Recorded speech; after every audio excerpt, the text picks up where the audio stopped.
Jesus.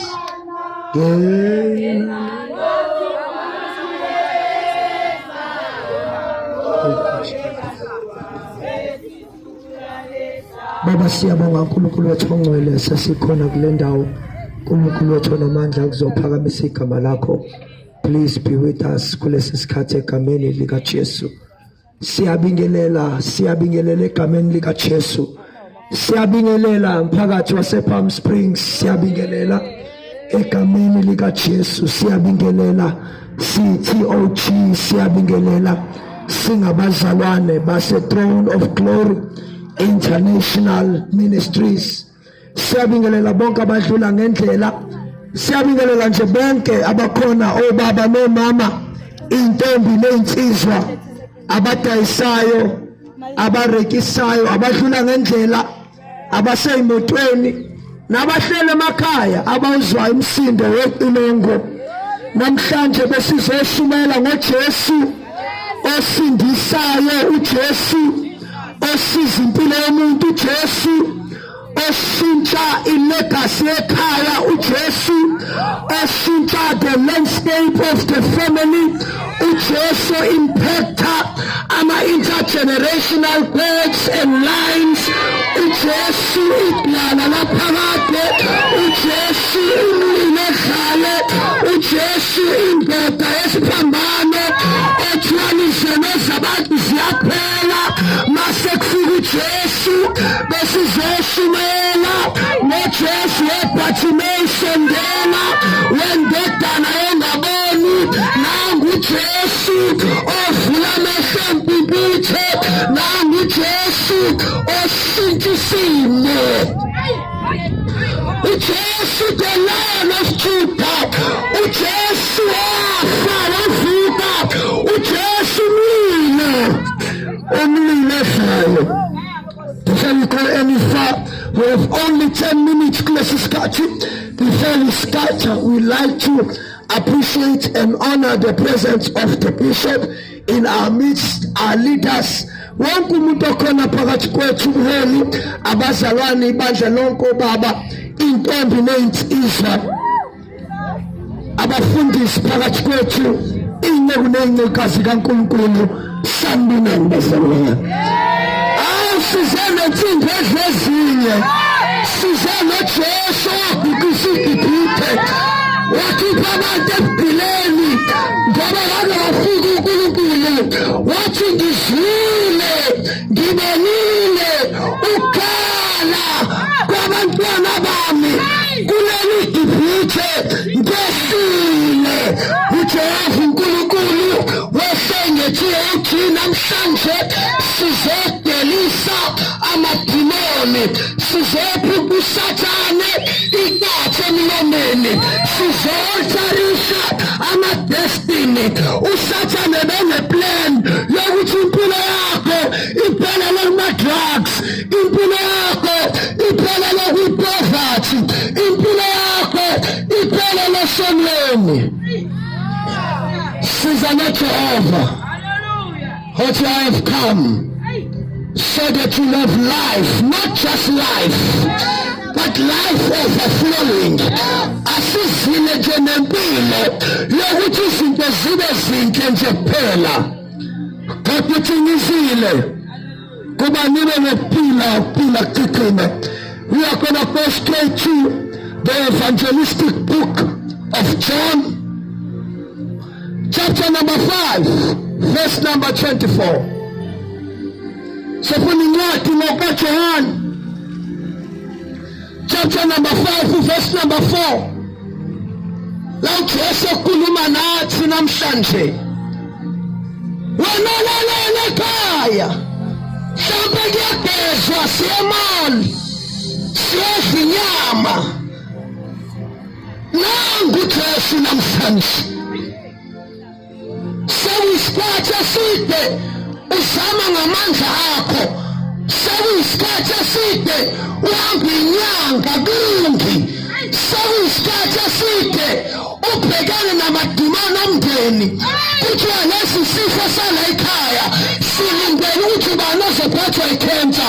ubani ozophathwa ama-fibroids, ubani ozophathwa i-arthritis, ubani ozongena i-sugar diabetes, ngoba nomkhulu yayimphethe.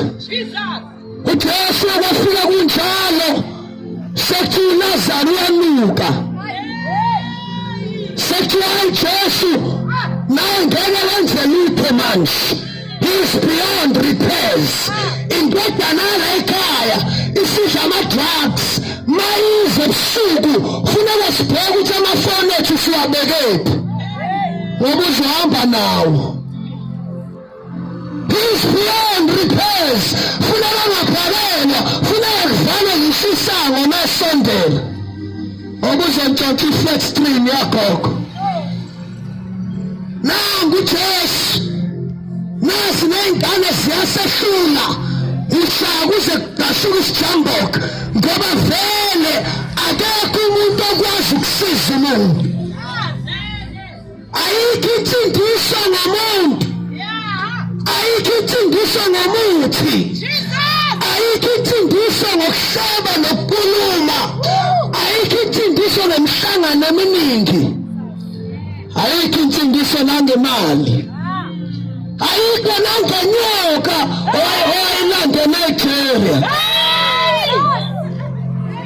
ayikho insindiso bafethu bake bayibheka emafwini, bayibheka ngaphansi kwey'ntaba, bayibheka kopopo, bayibheka ngaphansi kwemigede. Ayikho insindiso ngomunye. Abanye bayakhala namhlanje ukuthi ibandla liyabhidlika, kukhona umuntu ontshontsha imali, kukhona umuntu oxabanisa abazalwane, ngoba insindiso ayikho ngomunye.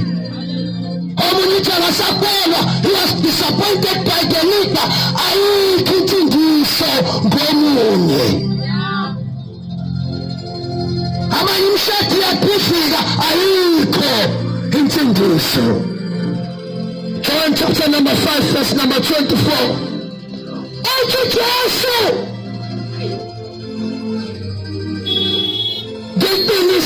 ngiqinisile ngithi kini, alizwayo izwi lami akholwe ngongithumileyo unokuphila okuphakathi, akayi ekwahlulelweni, kepha udlulisiwe ekufeni. Shadokosana wangena ekuphileni. Bangizomemezela namhlanje ukuthi yebo wonke umuntu uyaphila afe ngelinye ilanga, kodwa nangu uJesu ebusuku nasemini nasekuseni abantu bebakhe uthi akholwa yini azwe nezwi lami unokuphila okuphakathi, akasayi ekwehlulelweni, kodwa usenokuphila kukaNkulunkulu. The life of God kuthiwa izowe, izowe ukuphila kaNkulunkulu. Uyazi-ke mawufika ukuphila okuphakathi, noma ungangenwa ikhensa, ikhensa ikubamba isikudedele, noma ungangenwa ama-drugs akubamba azakudedele, because you don't die before your time. Noma ungabanjwa abantu abasebenzisa imithi, iy'nto zabo y'buyela kubona zithi leya muntu bona into ngaye kunomlilo over his life. Noma efike ekufeni kodwa akasoze afa. Uthi kholwani yimi, nikholwe noBaba ongithumileyo. Sisazozana sofika lapho kwakho ungahambana amasango, usamukele siphethe isimemo. Ngomhlala 20 kuzobe kukhona into esingayazi emhlabeni. uJehova uNkulunkulu uzobe hamba ngenyawo. We are inviting you. uJehova uzobe ehlile, uzobe phakathi kwethu, uzodashula amaketango. uJehova uNkulunkulu ngomhlaka 20 ngolesihlanu unaye pha.